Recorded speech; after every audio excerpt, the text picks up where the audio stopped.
Olá, me chamo Roberto, sou aluno do curso de Matemática da Universidade Federal de São Carlos, campus Sorocaba.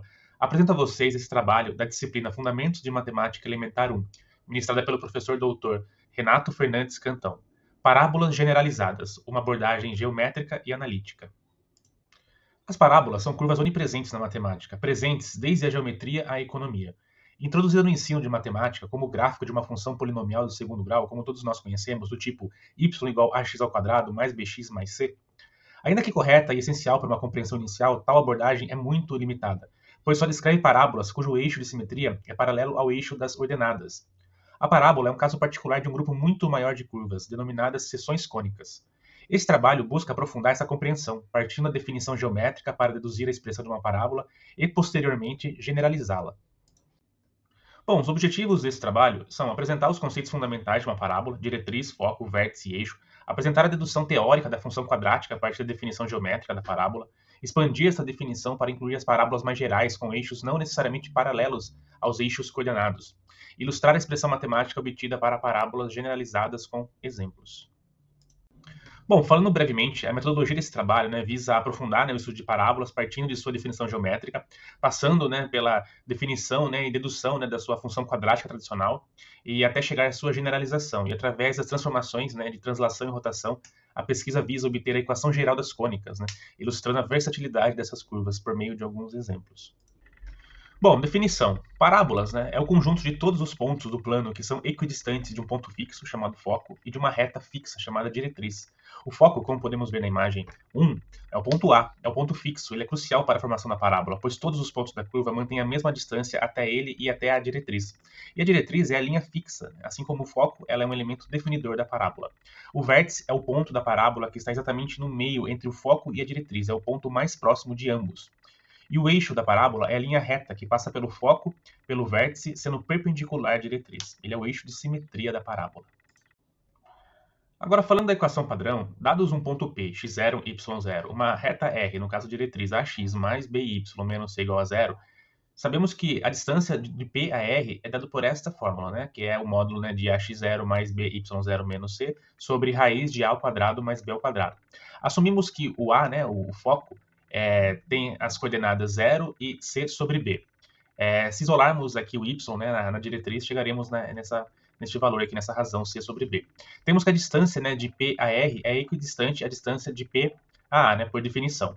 Portanto, igualando essas duas equações, fazendo todas as operações aqui algébricas, elevando ao quadrado, enfim, fazendo toda a multiplicação, chegamos em que y é igual a x ao quadrado sobre 4cb.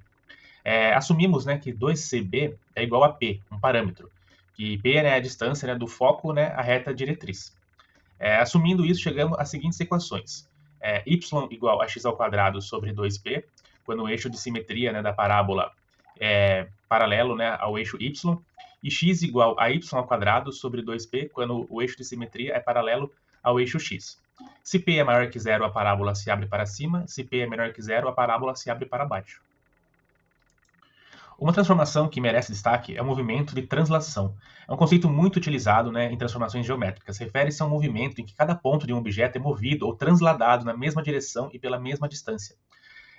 Falando de uma abordagem mais vetorial, uma translação ela pode ser determinada por um vetor V, com os componentes alfa e beta em relação a um plano π, em que cada ponto P em π faz uma correspondência, tem uma imagem em um ponto T, que no caso é esse P', que seria pegando cada coordenada aqui inicial mais o alfa e a coordenada inicial do y aqui mais o beta, Aqui nós temos uma equação que mostra que se fizermos a distância de P' e Q', ou seja, após essa transformação linear, a distância ela se mantém a mesma, ou seja, esse movimento de translação, ele mantém as mesmas distâncias dos objetos transladados. Outro movimento que merece destaque é o movimento de rotação. É uma forma de alterarmos as coordenadas por meio da inclinação dos eixos coordenados por um ângulo θ. Olhando diretamente a forma matricial, as coordenadas do eixo inclinado é cosseno θ e menos seno θ na primeira coluna, seno θ e cosseno θ na segunda coluna. Então, essa matriz vezes a matriz x e y. E é possível também identificarmos as coordenadas do eixo x e y se tivermos as coordenadas do eixo rotacionado. No caso, tem uma pequena alteração aqui na matriz principal, que é cosseno θ, seno θ, menos seno θ e cosseno θ.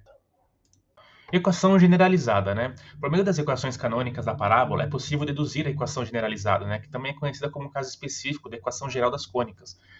No item 1 ali, assumimos então a equação da parábola como y igual a x ao quadrado sobre 4p. No item 2, né, fazemos um movimento de translação, onde substituímos na equação anterior a coordenada x por x1 mais k, a coordenada y por y1 mais m. Fazendo as operações algébricas, chegamos na equação do item 3. No item 4, né, nós já podemos ver que após o movimento de translação, a equação da parábola já pode ser assumida, né, nesse novo formato. No item 5, né, já fazendo uma rotação dos eixos, né, então nós substituiremos, né, as coordenadas x1 e y1, né, do item anterior por esses novos argumentos aí, né, do item 5. Né, fazendo toda essa substituição, né, e as operações algébricas, chegamos nessa equação bem extensa aí do item 6. E o item 7, né, já nos diz o seguinte: nota que após efetuar uma rotação, a equação generalizada pode ser resumida da seguinte forma: A2 vezes x2 ao quadrado mais B2 vezes x2 vezes y2 mais C2 vezes y2 ao quadrado mais D2 vezes x2 mais E2 vezes y2 mais F2 igual a zero. Bom, dito tudo isso, né, podemos dizer também que a equação geral das cônicas também possui este formato, né? Então, assim, partindo, né, da equação canônica da parábola e fazendo o movimento de translação e rotação, chegamos, né, na equação geral também das cônicas. E alterando as variáveis a, b, c, d e f, né, é possível obter diversas curvas, né, reta, ponto, elipse, hipérbole, né, as parábolas, né, e o conjunto vazio também. É importante destacar que se b ao quadrado menos 4ac for igual a zero, né, tem-se uma parábola, né? Chamamos, né, este termo aí, essa expressãozinha aí, de discriminante. Bom, aqui eu selecionei algumas equações de parábolas, né, para exemplificar um pouco, né, como que é a sua forma gráfica, né? E é interessante notar que algumas estão rotacionadas e transladadas, né, que é algo bem interessante de se ver no gráfico, né? E fazendo embaixo aqui a verificação discriminante, né? Identificando as partes literais, né? Tanto o valor de b quanto o a e c substituindo aqui nessa equação, né? Podemos ver que todas elas deu igual a zero, né? No caso, delta igual a zero, então elas se concretizam, né, como uma parábola mesmo. Bom, o trabalho tentou transcender um pouco a visão simplificada, né, que se limita à função quadrática, né? Partiu da essência geométrica até os movimentos, né, de translação e rotação até chegar na equação generalizada, né? E por fim, né, podemos ampliar um pouco nessa compreensão sobre a versatilidade, né, dessas importantes curvas cônicas. Aqui estão as referências bibliográficas utilizadas no trabalho. Obrigado pela atenção de todos.